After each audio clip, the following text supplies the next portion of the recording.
You're listening to Beyond the Label, a raw, real-life look at living with disabilities. The views and comments expressed in this podcast are not necessarily those of the AMAA or our sponsors. Thanks for listening. Welcome to Beyond the Label, a raw, real-life look at living with disabilities. Presented by the Adaptive Martial Arts Association, the nation's leading resource and support network for the adaptive martial arts community. Check them out at adaptivemartialarts.org. Breaking barriers, one move at a time. Hello and welcome to another episode of Beyond the Label. I'm JD. I'm Charlie Murphy.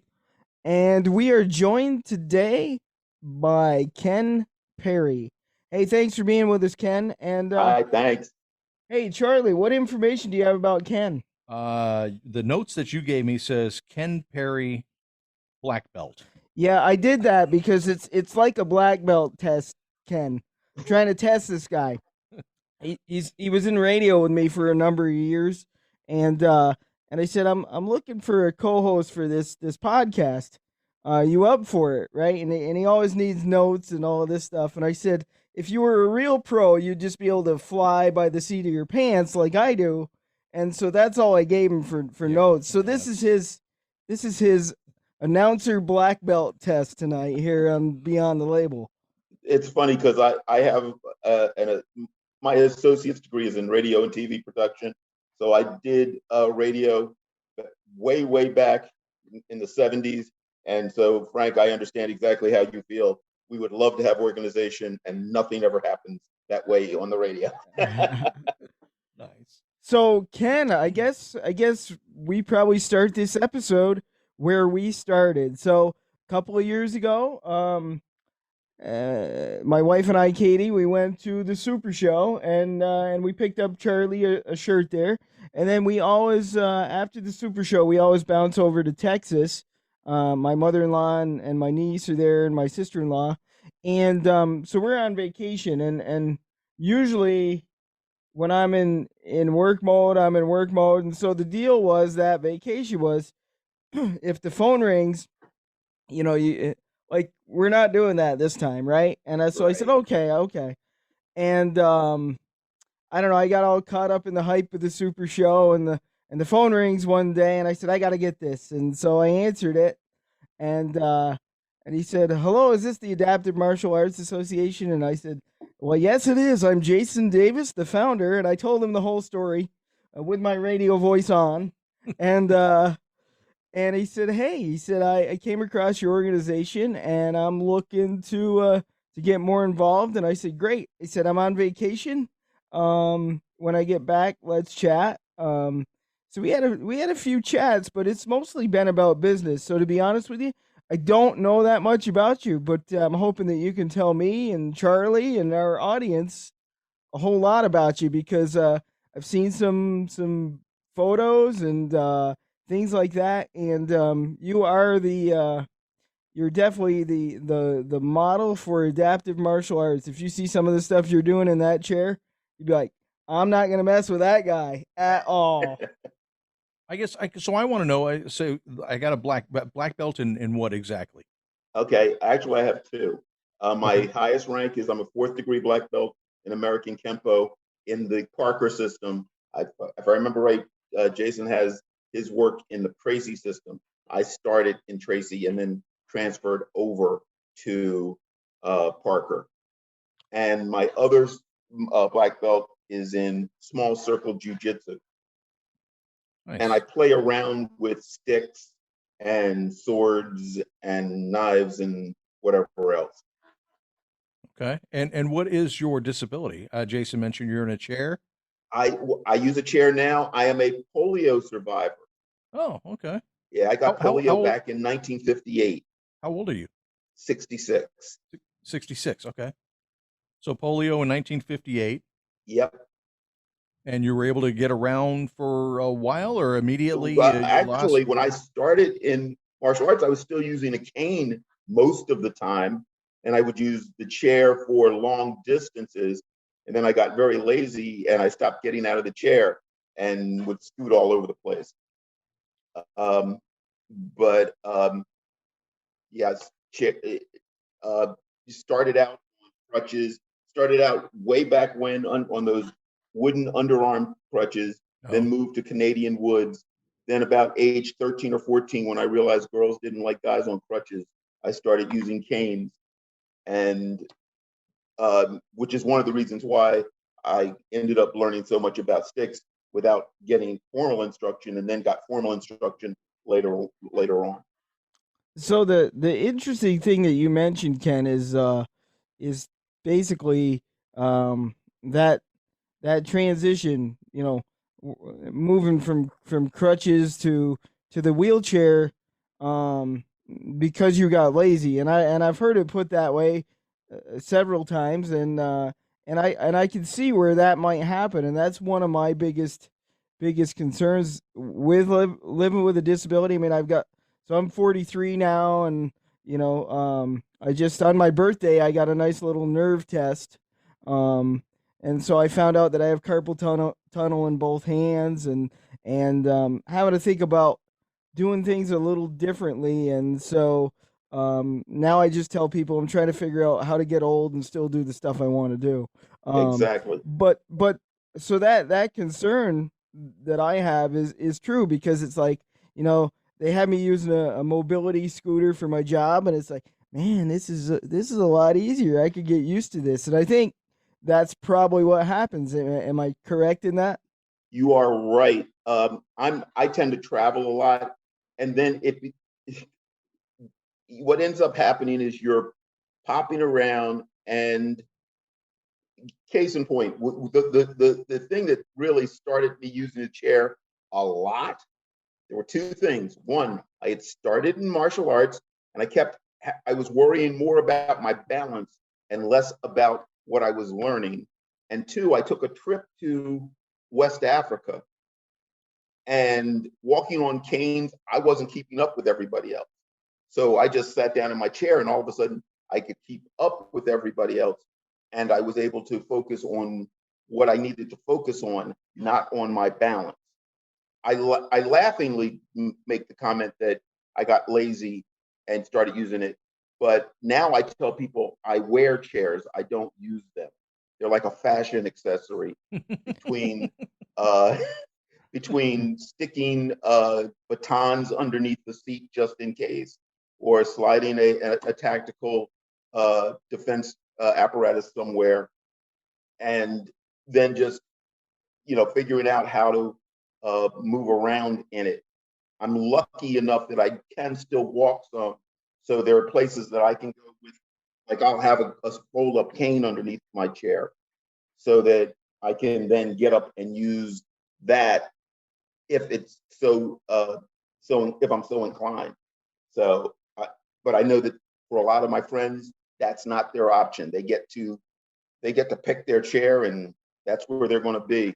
Yeah, right. So The other thing I wanted to ask you, Ken, was obviously back in the time when you um were diagnosed with polio, and back in the time when you got involved in martial arts, it was a different time, and for me back in the 80s, I mean, it was a different time. I mean, as you know my story, I mean, I was turned away over the phone when I was 8, and so what were some of some of those struggles like, or did people have a pretty open mind?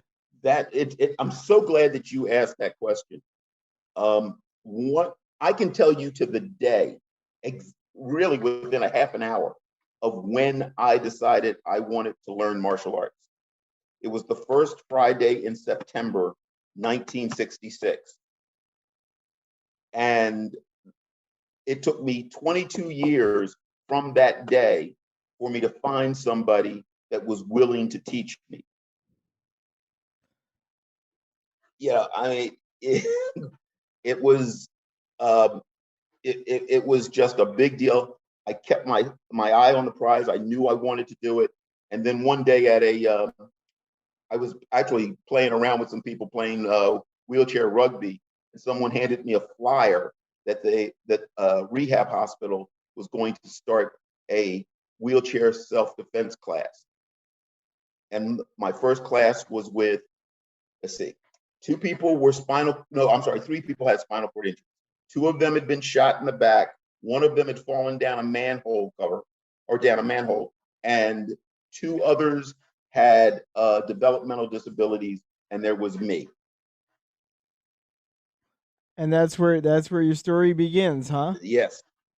Um, So I know basically zero about polio, other than the fact that when I was in grade school coming up, we got a shot so that you would not get polio. Right. You got a shot in your arm. Now I'm 56, so I'm 10 years younger. So we had a vaccine hmm for polio. Um, it's all been pretty much eradicated in the world. On For the average, the world has anywhere from as low as 200 to as high as about 12 to 1,300 cases of polio every year worldwide. Okay, okay, And they tend to be in one region. okay. So Um, when you first were diagnosed, I mean, how does it affect you? What is where do you feel it? Where what exactly? Tell me a little bit for about it. me, my left leg is, I refer to it as a wet noodle. Uh, the way I describe polio is um, it's a paralysis that turns off the motor skill, but not the sensory skill. So I can feel my leg or my legs. I just can't. My left leg, I can't move at all. My right leg has some stability to it, and I wear a left leg brace so that I can have stability, and that's why I can walk. Between that and being able to feel my feet, Mm. it's oh, and you mentioned the vaccine. The polio vaccine or the Jonas Salk vaccine was actually approved for distribution April 15th, 1955. I was born in July of 55. You get the vaccine, you get your shot at age 3. Mm. My family was away on vacation. I was scheduled to go to the pediatrician the next week. I got polio 1 week before I was supposed to get the vaccine. Wow, wow.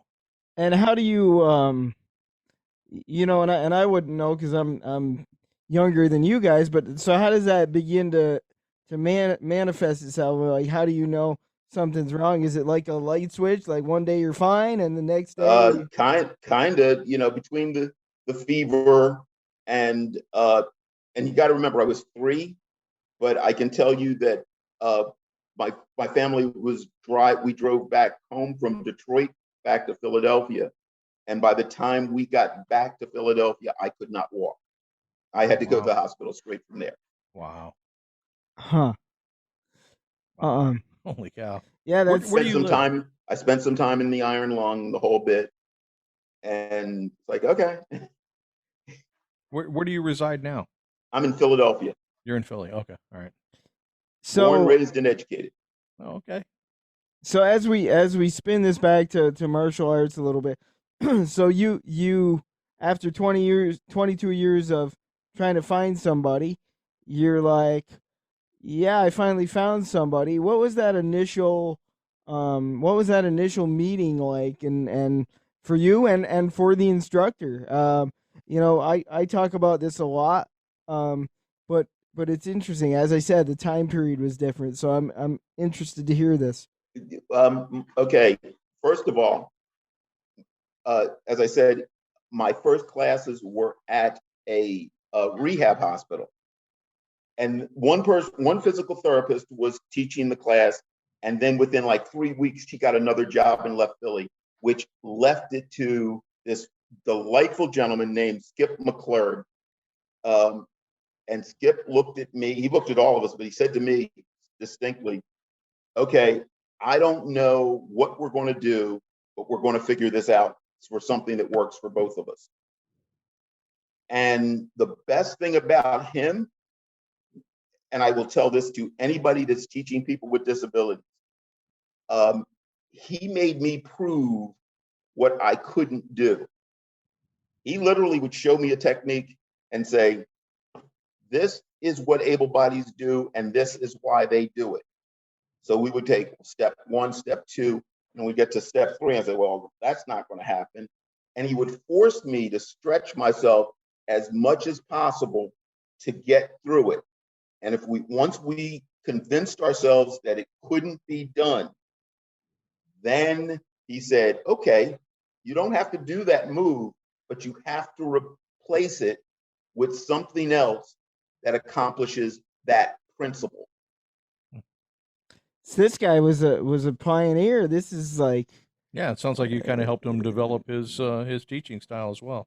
Well, when I started with him, he was a second degree, and he got promoted to third right early, in my development. And one of the coolest things about him was he just wouldn't give up on me. And he also told all of us that had disabilities that his goal was to teach us in such a way that we could leave him and we could roll onto the floor of any school, and we would know enough about ourselves, our conditions, and our abilities to be able to flow and meld into any martial arts class. And I've found that to be true for me. I've been lucky. Rumor has it that I'm the first person in Kenpo to go from white belt to 4th degree black belt totally in a wheelchair. Oh, wow. Like we codified every single technique and said, this is this, and this is why this is different, and this is the Kenpo principle that goes along with it. And we moved on from there. Wow. Very cool. that's awesome. Now, from a student perspective, how was that for you? Was it frustrating at times? Or were you just as eager to have the opportunity? Or you gotta remember, after 22 years of looking, I was not walking away from it. But the thing that you have to remember about this is he was very good at telling us, you can do this. Don't, I don't want to hear can't. Just give me what you got, and we will work through it. And the other thing is, I had a lot of support from not just from him, but from the able-bodied students, from another organization. By the way, after all those years of looking for somebody to teach me, imagine my surprise when I found out that the highest ranking person in all of martial arts in the world lived less than 100 miles away from me. that's crazy, man. And he, so all of a sudden I'm talking to a guy who's a 10th degree black belt who got his legs blown off in Korea. It's kind of hard to say that you can't do something when you see that level of competence sitting on the floor. It's yeah, you're definitely amazing to me. I mean, I see videos and I see photographs, and I'm like, man, this guy is the real deal. You make the adaptions look effortless. You have a sense of power, that I think for a lot of people with disabilities, I mean, that's really what we're looking for, is a sense of power and accomplishment, and you just exude it. I mean, even in this interview, I can see it. Well, I think you've seen that there's a video out on YouTube where it's about a 1-hour demonstration that I did with one of my friends. And one of the things that I point out, and forget whatever, whether it's martial arts or ballroom dancing or tennis or whatever your endeavor is, one of the things that the world will tell a lot of folks with disabilities is that they don't have a right to the space they occupy. That bothers me to no end. And combine that with the fact that I keep telling people there's nothing malicious meant by able bodies when they give us, like, oh, we're encouraged by you and you're an inspiration and all that. The thing is, we as folks with disabilities must not, we can't listen to them. We have to define exactly what our world is going to be and what our rights are, all the way down to our rights to take this space and occupy this space.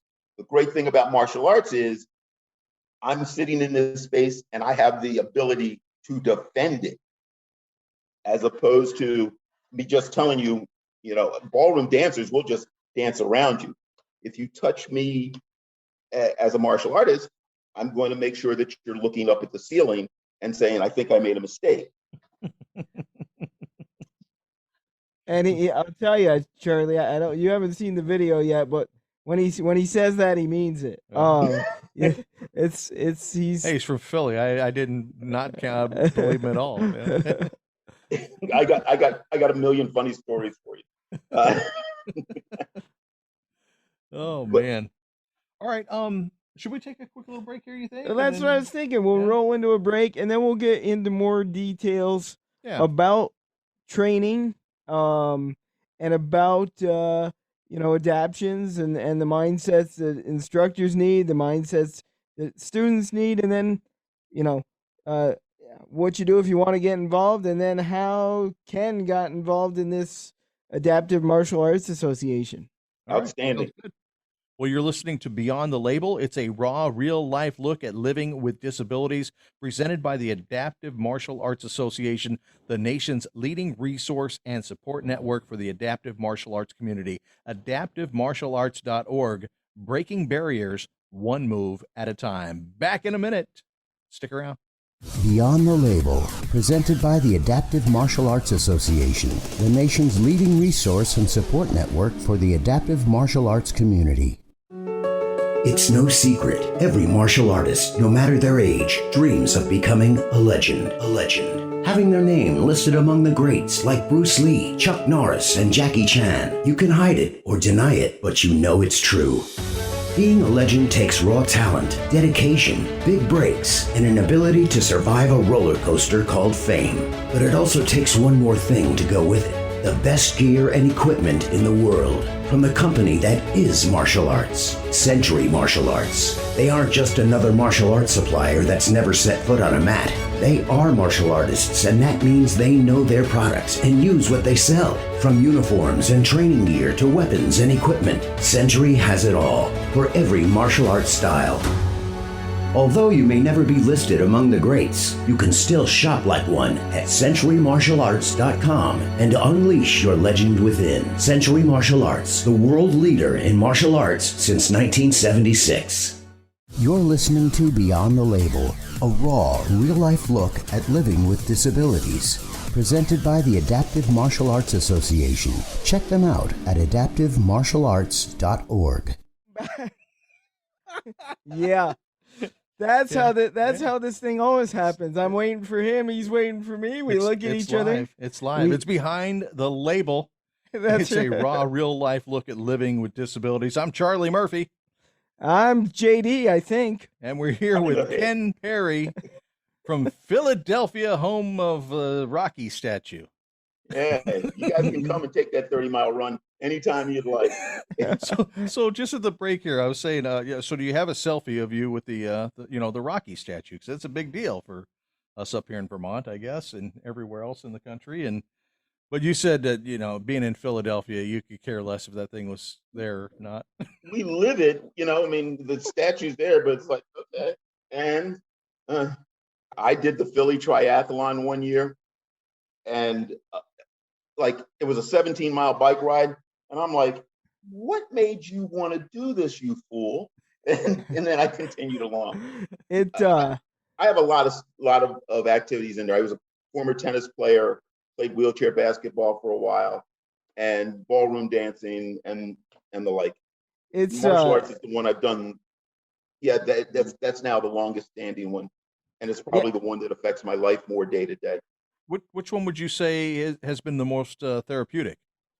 Martial arts has tons of therapeutic value, because we can talk about the fact that if somebody comes this way, we can tie them up or hit them or whatever. But for a guy in a wheelchair, at least the way I teach it, you want to be able to move your chair. You want to be able to open the door while you're pushing your chair simultaneously. You want to be going through a cafeteria, holding your tray and still moving through crowds, holding onto your bag as you're scooting through the airport. And those coordinations come along with your martial arts training. You know, all of those wonderful star block patterns and coordinating to make sure that you're strong enough to stay upright and working your core. All of those skills get transferred. They, as Ed Parker said, there's a limited number of ways the body can move. The thing that changes is your intent with those movements. Sometimes it's to hit, sometimes it's to collaborate. Okay. Nicely put. It's yeah, and like you say, I mean, you're obviously involved in a lot of activities, and there are a lot of folks out there with disabilities, and this show brings it to light. I mean, there are a lot of people out there with disabilities that are just kind of like, oh, you know, what am I gonna do? What am I gonna do? And guys like you and me, I mean, the list is long, and if you tell us about something new, and we'll give it a try. You know, how did you develop that mindset? Because a lot of people say to me, well, it was easy. You know, you were born that way, and so that's all you know, and so you just kind of. But I don't really believe it has anything to do with that. It's like I want to live my life. That's what I'm trying to do. As I said earlier, people need to not believe or listen to what able bodies will tell us, because able bodies are going off of what they feel, and they're laying their beliefs on you. Nobody can tell you what you can do but you. You've got to go through the success and the failures. I saw a line the other day that I'm loving these days. You will forget the pain of what you're trying to do. You will never forget the pride you had when you succeeded. And that's one of the things that comes out of martial arts. You're sitting there and you're throwing the punch and you're doing the push-up and you're going through a 3-hour test and you're getting your butt kicked. Do you think you remember any of that when they put that belt around your waist? Not a single bit of it. Mm. And you got to know that you want something. And right now it might just be, I want to be able to throw the inward block. And as soon as they throw the inward block well, and you say, that was great, people want that. They want that praise over and over again. So now they'll say, well, I want the same praise for throwing my outward block. I want the same praise for throwing my reverse punch. And then all of a sudden, they start learning how to give themselves the praise for doing the work, for setting the goal, for doing the work, for impressing themselves. It's wonderful when the able-bodied community says, oh, that was great. But it's really great when you can look at it and say, I gave my best. I know I can do stuff. I know that my limits have not yet been defined. And that's what I walk away from martial arts with. Nice. Now, what about as we talk about training, you're an instrumental part in the organization. I mean, and what we're trying to work on right now is a certificate program for instructors. We're actually working with the University of Kentucky, but you're very very instrumental in taking a look at that and helping us develop that. What would you say to the instructor that may be a little apprehensive about working with somebody with a disability? And you just hit my hungry spot with that, because as you heard me describe my first instructor. By the way, my current instructor is the same way. David Pandano he's all that in a bag of chips. But it's this whole idea of I'm going to look at you the same way I look at anybody else. Your journey is going to be your journey, but I'm not going to let you be a coward and run away from success. As you may remember, I said that one of the great things that my instructor did was made me prove what I couldn't do, and then said, if you can't do that, what can you do and why? It's so easy, and I've seen a lot of instructors do this, and they mean well when they do it. But what the challenge is that they will go, instead of doing what the able-bodied did, I want you to do this. Okay, but why? So the student never gets to grow about why they are making that move, what that principle is. So they're limiting themselves to what the physical movement is. But as we all know, the key to adaptiveness and integration is a mental attitude and an understanding of the principles of how the world works. So we need to make sure that we tell instructors to fully engage the minds and brains of their students. I like what you said. I think a lot of the instructors, and it's no offense. I mean, this is scary, uncharted waters for most folks, and as I've said on this podcast before, some disabilities scare the life out of me, and I've gotten better with it, through having the organization. But I think what you said is, they get to the part about, I can't, and then the instructor goes, okay, and they don't really know how to go off the I can't. They don't have that second part of the message that you did about, okay, you can't do that, but what can you do, or how would you solve this situation then? So the buck stops at the shock of I can't, and I think we got to push past that. Absolutely. This what idea that you don't know, and the other thing is people don't. I'm very principle oriented, and one of the reasons I'm in Kenpo is because it is so well codified as to what the principles are. And by doing that, it gives a person the ability to say, we are doing this motion to accomplish this. And so when a person can't do that, for whatever reason, be it spasticity in the hand, or they can't kick, or they've never been asked or challenged to.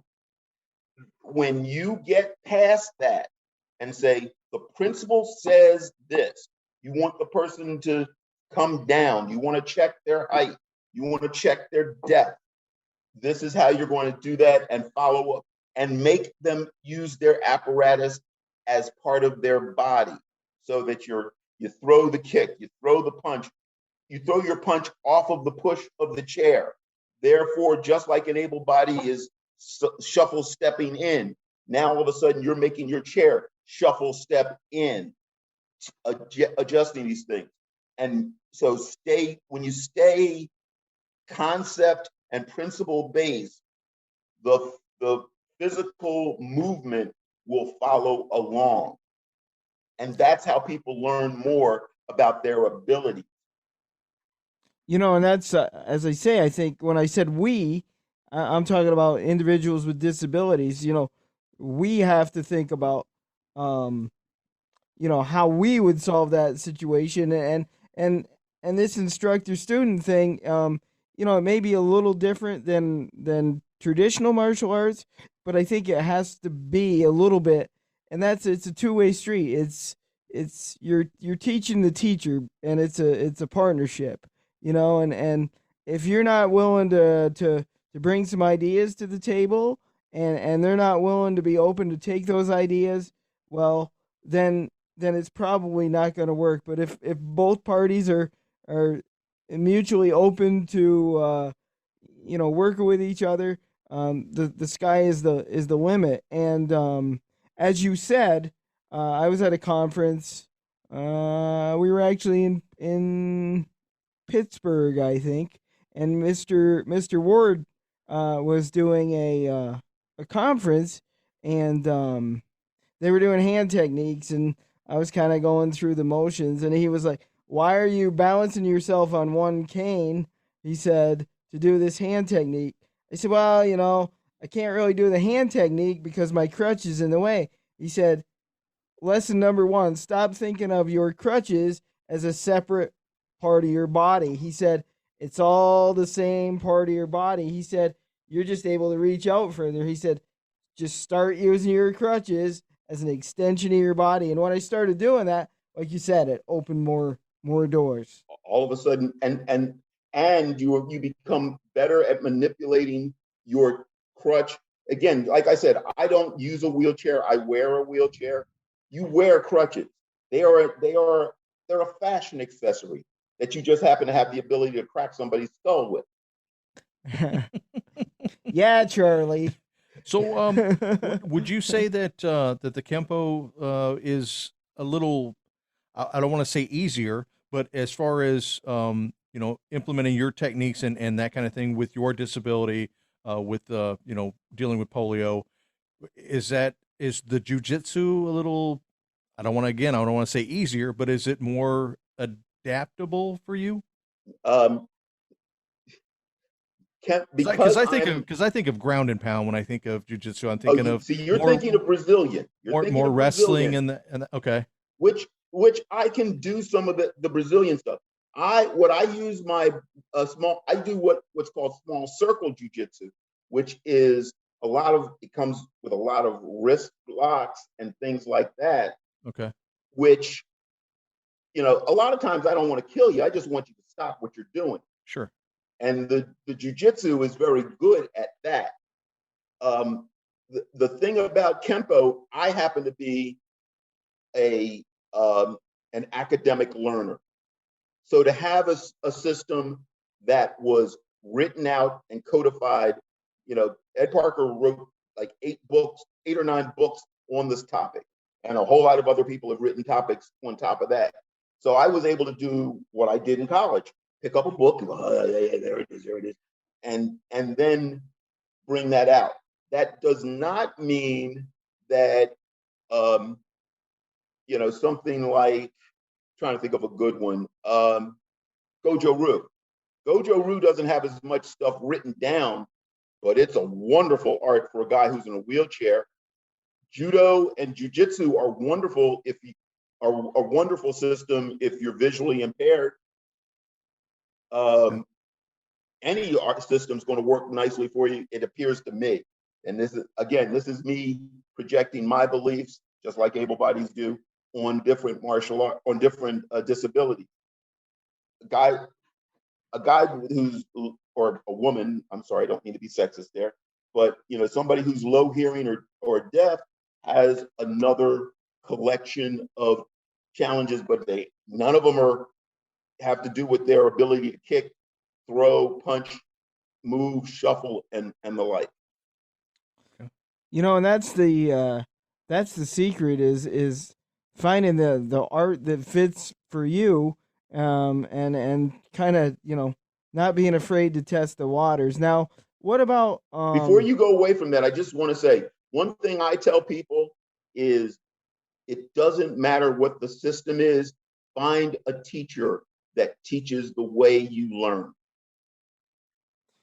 That's really the key to Yeah. to the whole thing, and that's like not just martial arts, that's like life. Correct. Yeah, I just I wanted to touch on because adaptive martial arts is tough. I mean, it's really you're doing something that especially with my disability, sometimes takes a minute for the message to get from the brain to the extremity, and so it takes a lot of effort for me to do, and I've seen this time and time again where somebody will learn the techniques, they'll progress in ranks, but they still don't believe in themselves that it's applicable to the street or that they can defend themselves. Because as you know, um, individuals with disabilities, well, not you, but individuals with disabilities tend to be more vulnerable, and you know It's that type interesting that of you a say thing. that because I tell people this all the time. People pick on people because not because they think they can go 15 rounds with them. They're saying, okay, I I can take this guy out in a few minutes. And it's a big deal for people to understand whatever their package is. Mine happens to be either walking on crutches or being in a wheelchair, and what that brings to the table. But one of the things that I tell, especially my adaptive students, is that you're not, you know, two things. They know one. They know what they think. You know what they think, and you know the truth. Therefore, you have two weapons. They have one. And in that moment of surprise, that is your, and you only get one shot at it. But in that moment of surprise, you want to devastate them. The other thing, like you were talking about some of your challenges, as while you're learning.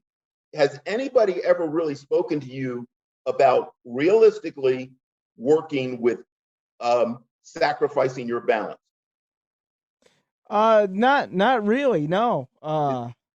And so why would, I mean, granted, you've got your crutches, and you're going to try to crack the guy's head like a walnut, and I get it, and I appreciate that.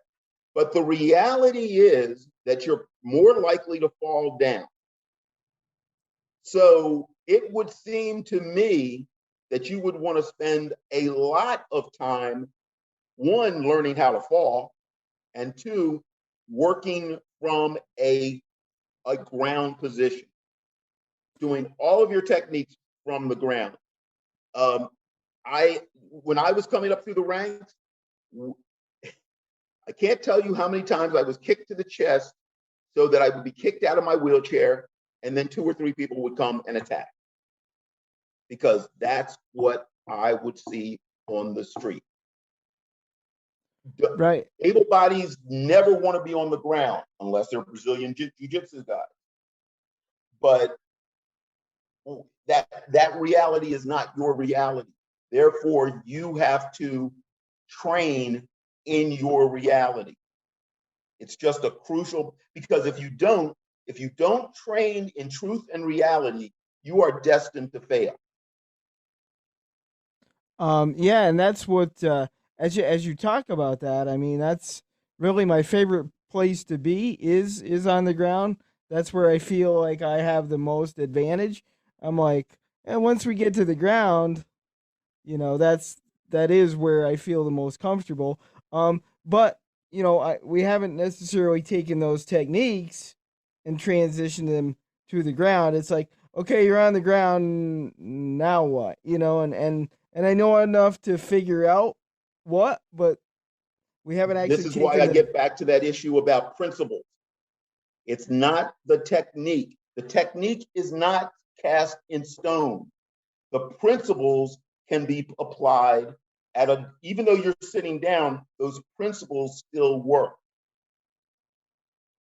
And when I get your butt on the floor, we're going to work it like nobody's business. I'm looking forward to it. It will be fun. I always enjoy training with different people because you learn so much. Um, Pretty soon we'll have to get Charlie training with us here as well. Um, he's the one that got me into this, so I think he should understand what it's all about. I wrestled a little bit, and that's about it. Okay, I will tell you I'll tell you the worst story about the able body thinking they have the advantage. I was in a place, and it was back when I was married, and you know, I don't know why the guy didn't like me. Maybe he just had a problem with bald black men. I don't know. But he kept like tapping me. And you know, after a while, you start to know like this guy's just trying to check how close he can get. And I wonder why. So he checks, he throws the right punch. And I pinned it, did a strike, was about to do something harmful. And my wife yelled at me and I stopped in mid-technique. And she looked at the guy and said, "You really shouldn't make my husband angry." And you could tell the guy was like, I think I've made a mistake here. And I let go of his arm and I got in my chair and we left the place. But it was, and I got back home and I apologized to my instructor because I'm like, I wasn't looking for a fight, but I had ended up using this. And my comment to it was that we had trained the reaction. We hadn't trained the technique. I didn't care about the technique. My reaction and the principles were there. Mm-hmm. And that's how I responded. And that's what you need to get to be second nature. That's awesome. You are a wealth of information, my friend. And we're so fortunate to have you a part of the organization. Just real quick, going back to the early years, Kenn Perry, the early years. What was life like growing up with a disability in the 60s for you? It was fine. I was very fortunate that I had a couple of parents that said, "Get your butt out of here and go figure out how to live." And I had friends in my neighborhood. They said, "Okay, we're going to go get in trouble." Okay, and so that's how I grew up. I was fortunate enough that my disability, quote unquote disability, became a very big advantage for me. It got college paid for. It kept me out of the Vietnam conflict. It forced me to develop my strengths and for me to inventory what are the things I'm good at. I was articulate. I could read well. I was well educated, and I was in a good education system. And I had the resources to follow on that. So I was very fortunate. I know some people who were not. Okay. All right. It's we kind of asked that because, Jason's got his story and, just kind of like to know how everybody kind of grows up. I mean, if you have that solid supporting cast, I think that makes all the difference in the world. Well, and that's what I was going to say, Charlie. We've done enough of these episodes now to where the theme of all these episodes, when it comes down to talking about life, the theme is that really your disability, in order to be successful and be comfortable and live a fulfilling life, your disability almost has to be second nature. And I think, like, working with you at the radio station, it was very second nature. We talked about times where you'd help me down the stairs, forget to give me the crutches back, and it's like, hey, where are my crutches? But that's when I knew that you were comfortable with it, and it becomes second nature. And as Kenn sits here and talks, the conversation he was having with his buddies on a Friday night were very similar to the ones that I was having with my buddies. Hey, it's Friday night, let's go get in some trouble. They didn't say, "Oh boy, I don't know how I'm gonna get you in my truck." They just, shoved me up in the truck, and away we went. I got to tell you this one to give you an idea of this happened much later in life, but I've had the good fortune of being a quote unquote bachelor for a major magazine about 15 years ago. And so they brought us all to Puerto Rico for a photo shoot. So we're all going out to go party before the photo shoot. And we get to the salsa club, and we get there, and it's a big flight of steps.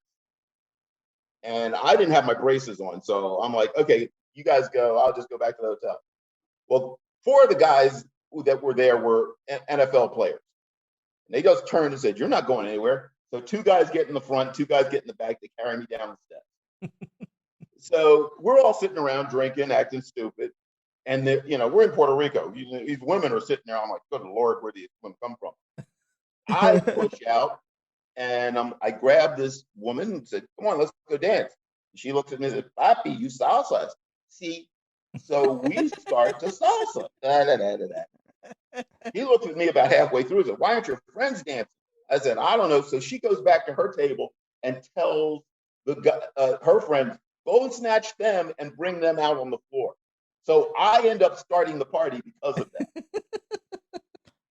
I want to know, after all the night of drinking, were they able to get you back up the stairs? Yes, they were. The bigger problem was the next morning, how much makeup we needed for the photo shoot. My answer to your question to him, Charlie, was he doesn't remember either. So Ken, I've got to ask you, because you're a guy like me, and it's, so you go out with your buddies, right? And I've been friends with these guys since kindergarten, but they love to take me out, give me a couple of beers, and see how the beers affect the cerebral palsy, and yes. they can't believe that, like, I walk better. Yeah, you don't have your spasticity goes away, everything. Again, we're not endorsing alcohol on this podcast. We're just talking about real life here, man. I tell everybody, the best thing about being in a wheelchair is when you get drunk, you don't have as far to fall. That's right. Well, hey, it's been a true pleasure. Thank you very much for the opportunity, gentlemen. Yeah, we'll have to get you on here again and tell us the latest and greatest of what's going on in the world of Kenn Perry. Yeah, I'm always up for it. I've got a couple of kids. A kid that just moved up to Canada. He's from somewhere in the Middle East. He ended up with a spinal cord injury, and he's trying to get his confidence together. 16 years old, and you know what it's like to be that. He's going through this stuff. At some point, I'd love to get back and get him on here with you, so you can hear what his challenges are like right now. Yeah, absolutely. And anybody that would like to be a guest, just drop us a line. Contact at Adaptive Martial Arts. We want to hear your story. We want to share, real life with living with a disability. So, how do folks reach out to you, Ken? You can reach out to me at KenPerus at yahoo.com, and I will respond. All right. Well, again, it was definitely a pleasure. Thanks for giving us the information. Thanks for, helping me out with my understanding a little more so of polio and what life's like dealing with that, and how you adapt and overcome. Outstanding. Thank you, gentlemen. Absolutely. Hey, and when you're in our neck of the woods, hit me up. We'll try to get you. I want your butt on the slopes. Absolutely. We'll see you there, man. Thank you very much. You've been listening to Beyond the Label. It's a raw, real-life look at living with disabilities, and presented by the Adaptive Martial Arts Association, the nation's leading resource and support network for the adaptive martial arts community. AdaptiveMartialArts.org, breaking barriers one move at a time. Our special guest, Kenn Perry, a black belt, all-around neat guy. Appreciate it. Thanks for being with us. JD, we'll see you again soon. Absolutely, man. Hey, I think you received your black belt. You passed the black belt test in broadcasting. Oh. With no information, we pulled it off. All right, man. Thank you. All right, talk to you later, buddy. See ya. Thanks for listening to Beyond the Label. If you'd like to be a guest on an upcoming episode, email contact@adaptivemartialarts.org. Beyond the Label is produced by JD Production and presented by the Adaptive Martial Arts Association, the nation's leading resource and support network for the adaptive martial arts community. Check them out at adaptivemartialarts.org. Breaking barriers, one move at a time.